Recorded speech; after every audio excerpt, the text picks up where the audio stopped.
So it's probably no surprise that over the past couple of years, we've had one of the craziest real estate markets that Central Texas has ever seen, and even across the nation. A couple things really contributed to this craziness and this increase in prices over the past couple of years. Two big factors were, one, the pandemic, and two, trade tariffs.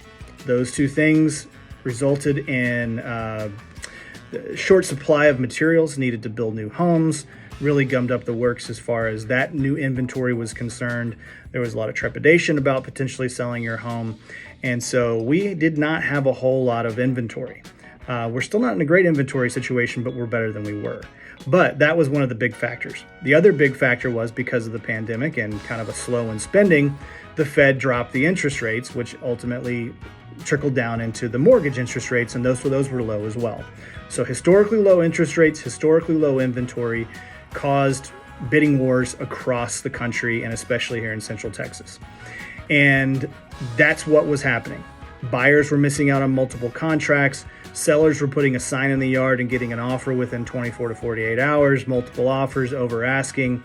Everything was falling in their favor.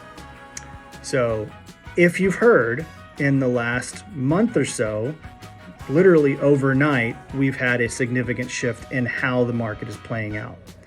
So if you're a buyer, interest rates have risen. It's put some pressure on people's buying power, meaning that there are fewer buyers in the market.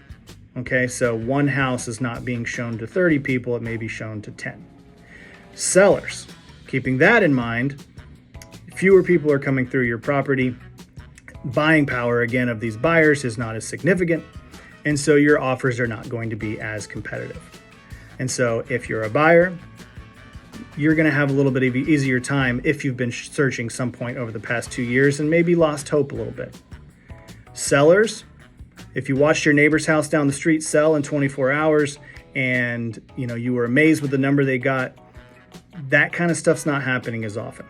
In fact, you may have to make a few concessions. The biggest thing that you're going to have to do is listen to your realtor when they tell you that the comps are showing that your house is worth X.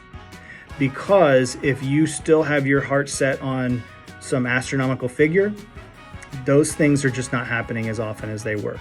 Now, that's not to say that it's going to be smooth sailing for buyers. It's not to say that you're not going to get a great offer on your house as a seller. I just think that it's time for us to all reset our expectations, and it's a little bit closer to normal.